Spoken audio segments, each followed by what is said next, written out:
Okay, cool. Are we rolling? We are rolling. Good.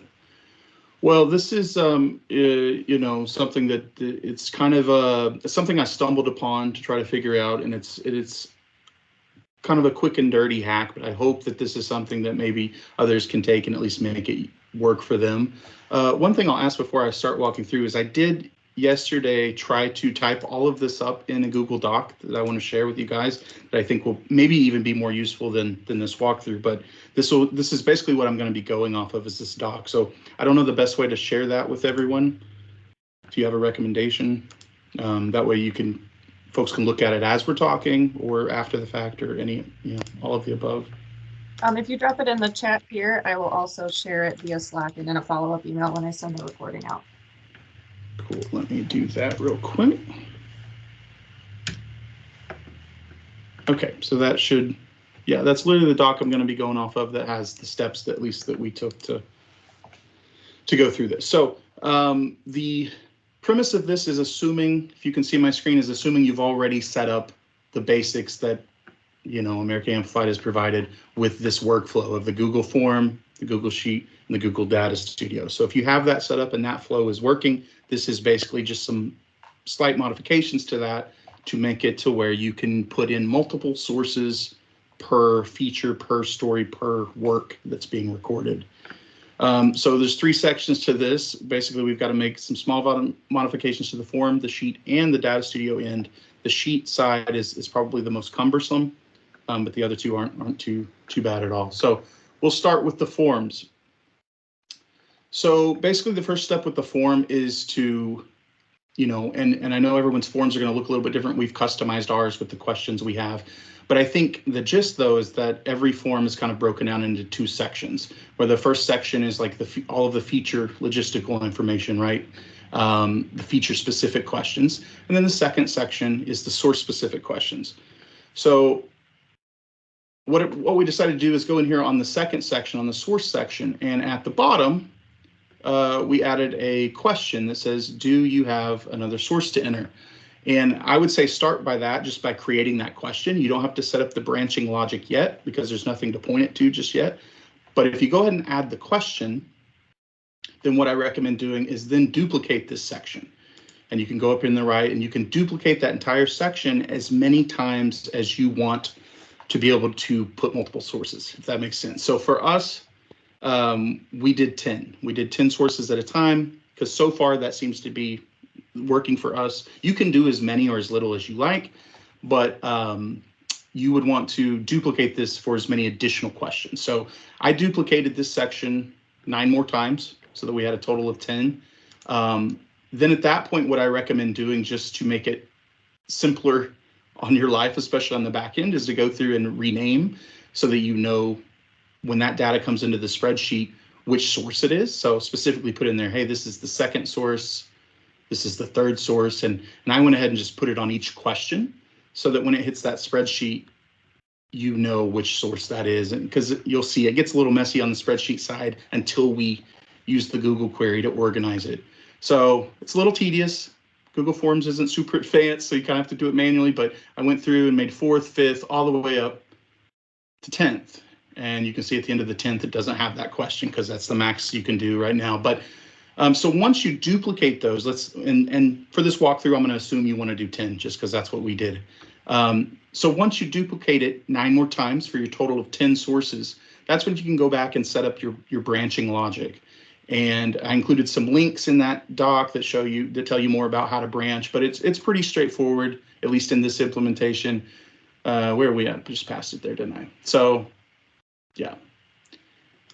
So basically you go in there and then I just made it a yes or no question. And if they say yes, you just literally point them to that next source, right? And it helps. This is where the naming helps. So you know what you're pointing them towards. And if no, then it submits the form. And so basically I went back and set that up for the end of every section. Like, do you have a third source? Yes or no? If yes, it goes to 4. If no, it submits. So pretty straightforward there. Once again, a little tedious, just some busy work, but it works. So that's really the extent of the logic. At that point, or at least on the form side, at that point, I would recommend going through and testing it. do a test of all of your 10 sources to make sure that there's nothing weird, you don't hit any errors, make sure all the branching is working right, make sure that you can get to all 10 throughout those questions. And then if your test is working, obviously it'll show up in your spreadsheet. So I'll flip over to our spreadsheet. And also, if folks didn't hear already, feel free to ask questions and interrupt me if any of this hits weird, or I'll do the best I can to clarify. Okay, so once you've done your test, you've got your branching set up on your form, you submitted it, it will show up very cumbersome in your sheet. And what it will do is it will put all of these questions horizontally. It'll create different columns, as you can see. So let me scroll over and you can say, well, here's the start of our second source information. And it ends there. And then there's the start of third, so on and so forth. And it goes horizontally. And Forms doesn't give you any control over where to put that data. So this is kind of what you're left with. So if I scroll down, you'll see here's some of our data scrolled horizontally, kind of spread out horizontally. Now, there's a couple of issues with this. One, obviously it's not it's not very accommodating to actually sorting this information. It's not clear through a quick sort. It doesn't tell you a lot, and it's kind of messy. And in our case, one of the biggest problems with it is then also Data Studio does not interpret that information correctly.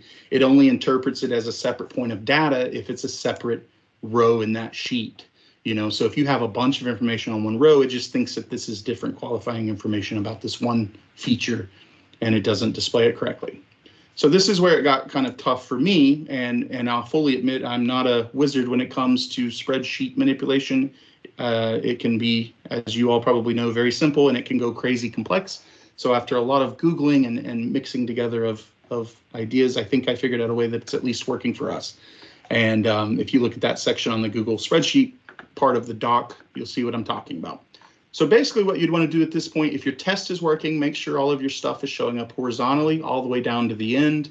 You can see, I can see right here with this test, in these entries, we got all 10 and at least the information's captured.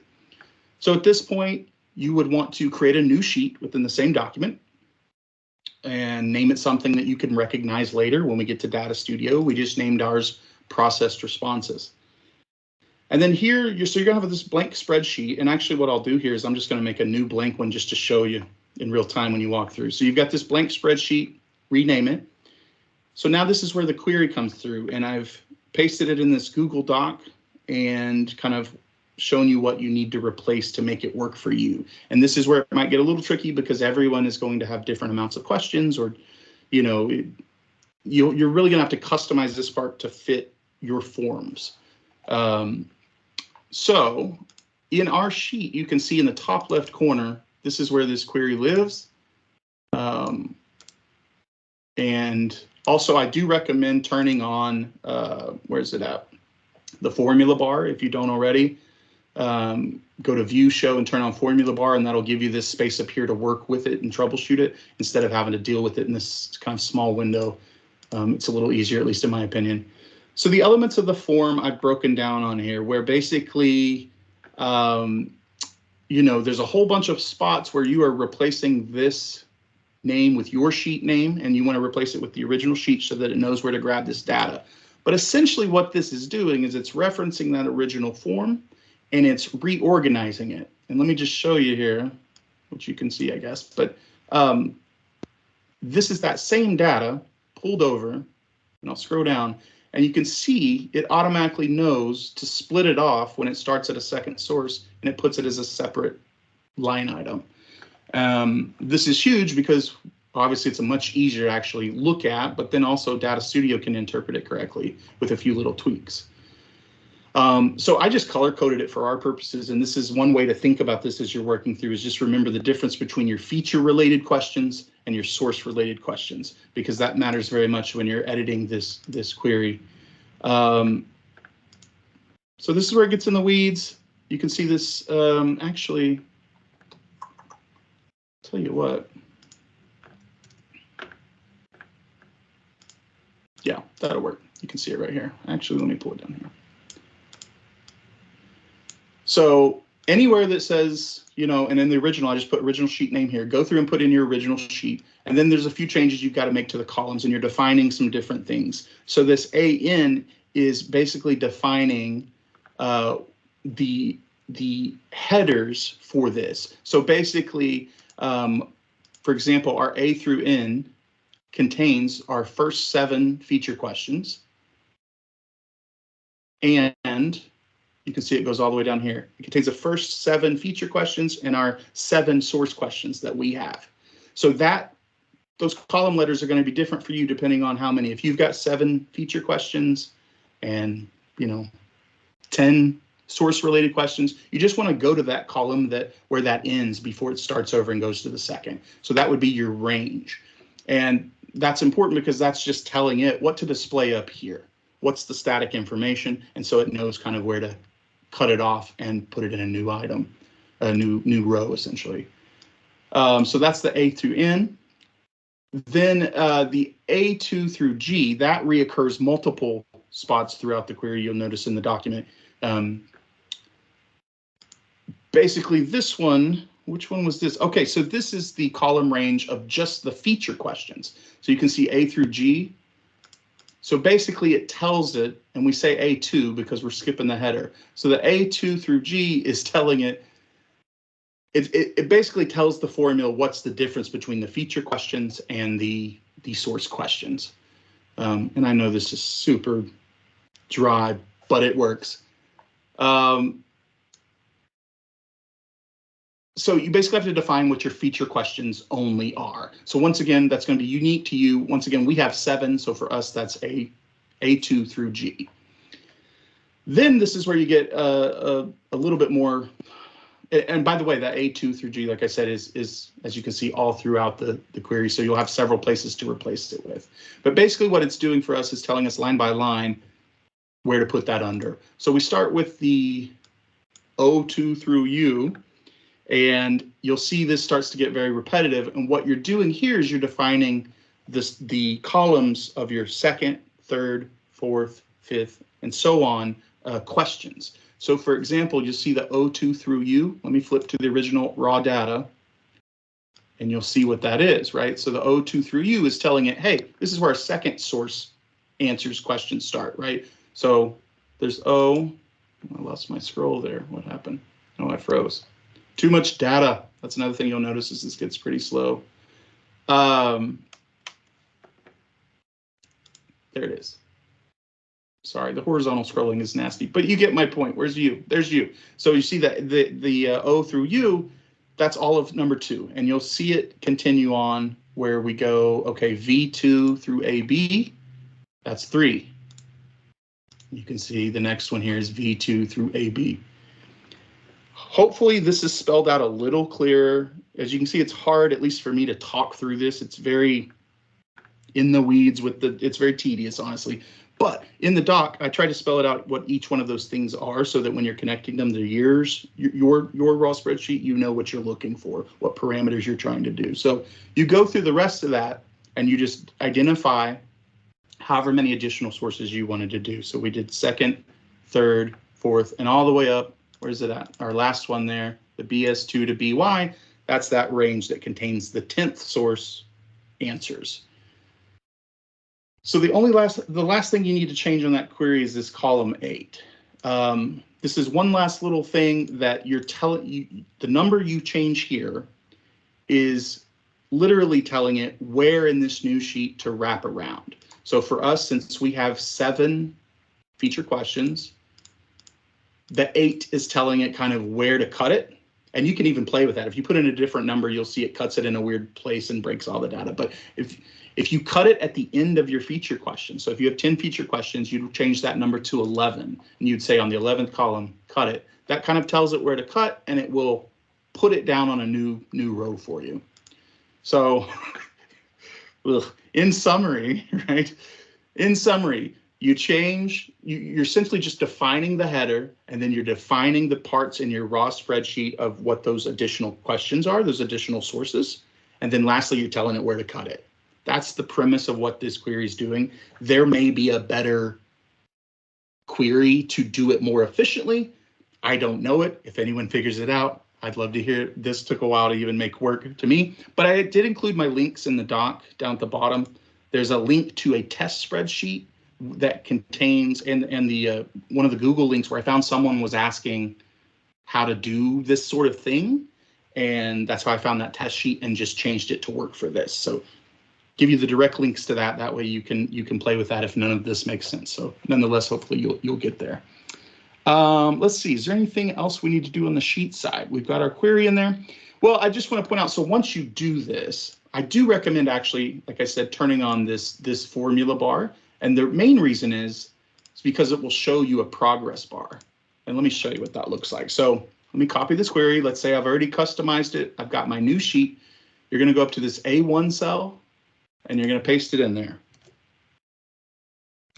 Now, notice in the top right, see this progress bar? It lets you know it's working. If you don't have that formula bar open, you won't even see that, and it just looks like it's not doing anything. And depending on how much raw data you have in your spreadsheet, it may take a while. And I've seen this thing go slow at times because it's just looking at that raw spreadsheet, reformatting it, and pasting it here. So there you can see, now it's not formatted with colors and everything. You can do that. You can go in and, I want this to be bold. I'm going to drag my header down here, and you can do all that. But one thing I would warn against is because of how this is working, if you want to manually edit any of this data, make sure you're not doing it in this reformatted sheet. Go back to the raw sheet and make any edits and changes you want here. Let's say there was a typo or something and you wanted to go in and edit, the title of this work or whatever. I'm freezing up again.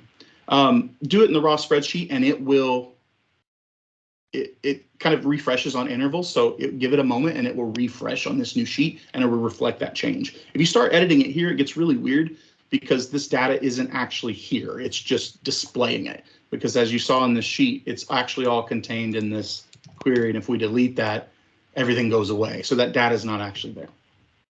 I think that's it on the sheet side. Let me pause there for a second. Are there any questions or is this making some sort of sense, hopefully, at all? See a few heads. I don't hear anyone screaming, so I think maybe we're Nothing okay. in the chat either, so I think we're good. Okay, so there's one last thing to do. So now, and you can, once you set that up, test it from the form again if you'd like, just to make sure that workflow is working. Go put it in a new form. You'll see it pop in the raw sheet, and it'll take a second. And if everything's working well, it will automatically split them out and display them here. So really the last thing to do, and this is much simpler because this was the hard part, was just dealing with the spreadsheet. On your form, the last thing you want to do is just connect the data source to your new sheet, right? Because it's going to be looking at the old raw sheet the way it was originally set up. So you may be familiar with how to do that already, but with our sheets, I just went through, well, actually the first thing I did was went to add data, right? And added that new sheet as a source. Once I added that new sheet, then I just click through our elements, and you just want to make sure over here, and this is where naming the sheet is important so you can recognize it.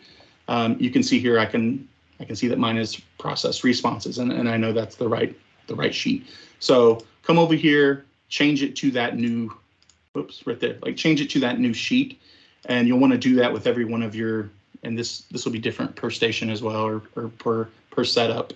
But just make sure it's pointing at that new sheet. If you go through and point everything at the new sheet, at that point, it should update automatically with no further magic or jumping through hoops needed. And I think that's it. Like I said, I tried my best to, it's very informal, but I tried my best to spell it out in this Google Doc for you. That way you can reference it and walk through. And like I said, at the very least, if it doesn't work the first time, hopefully I've given you enough information to where you can tweak it to work for your setup. So how do we feel about that?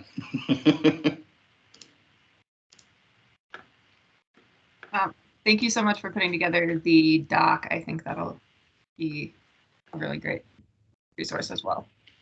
Yeah, because once I started thinking about just talking through this, I was like, this is a rough one to talk through. It is just, it's just hard to explain. But I was like, once I wrote it down, I was like, okay, that's a little better. So, and yeah, and like I said, I'm sure there are ways to improve on this as well. I don't think this is completely optimized, especially with that query. I think there are more efficient ways to do that where it doesn't maybe take as long.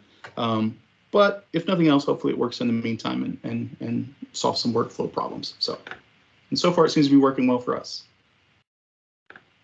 Great. So, anywho. Any questions? Terry, did you tell them how long it took you to do this? No, because I don't know how long it took. I just kind of went into a black hole and just because it's one of those things, right? That it's like you look at it and you go, you should be able to do this. And it was frustrating me that I was like, once I got to that spreadsheet portion, I was like, it's not working. And sometimes I love those challenges though, of just like when things seem impossible, but they also seem like you should be able to do it. I'm like, this shouldn't be that hard. But I was this close to like throwing in the towel because I'm not an expert on data manipulation by any means. But I was thankful that I came across those resources and was able to flip them to work in this context. So if it works, it works. That's my motto.